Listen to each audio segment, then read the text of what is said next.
All right, well, everybody complains about the noise. This one's probably really noisy because I'm at an airport. I'm waiting for my flight.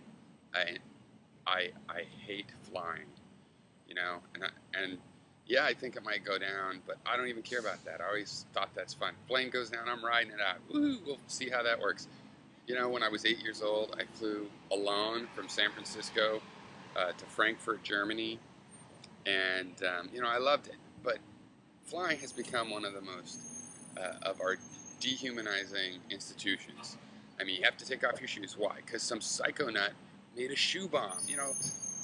Oh no, maybe he's going to make a shoe cell phone, and you can't take shoes on because maybe you're going to use your cell phone. And I mean, it's just fucking bullshit. That shoe is not going to go off, and yet, so we have to take off our shoes so we feel more safe against the threat of crazy people that cannot build shoe bombs, pretending to build shoe bombs.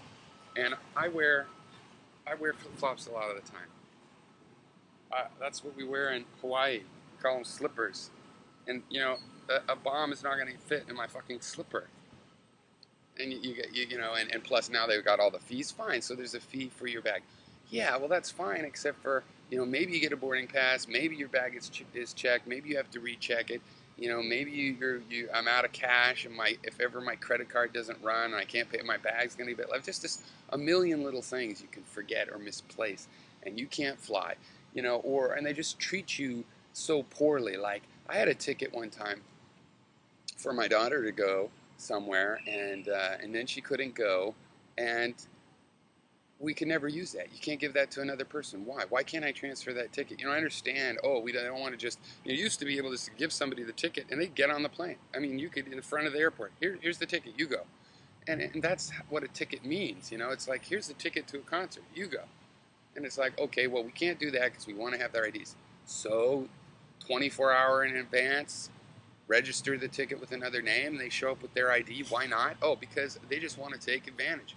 They want to take money. I mean, look, airlines sell tickets, and they don't even guarantee you can take that flight.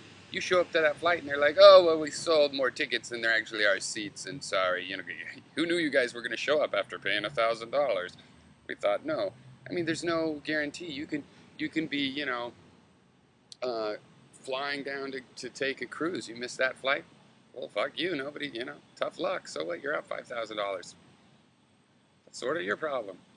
There's no, it's expensive, it's inflexible, and they treat you like shit.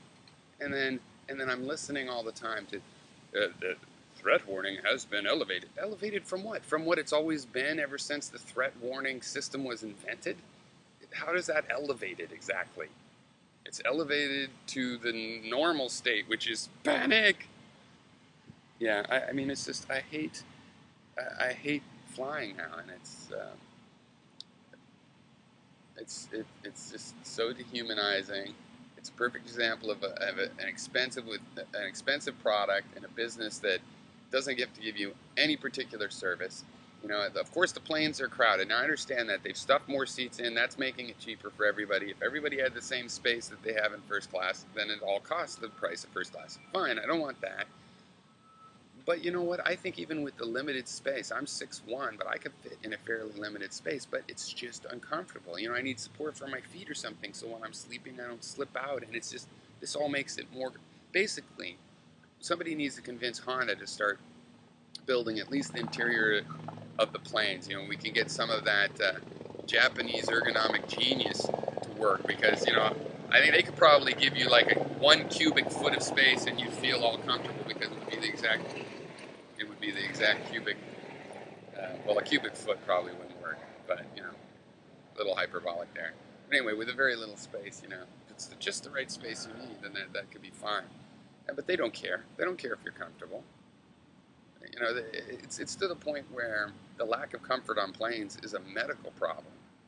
People have a little bit of a back problem or any kind of actual, medical issue.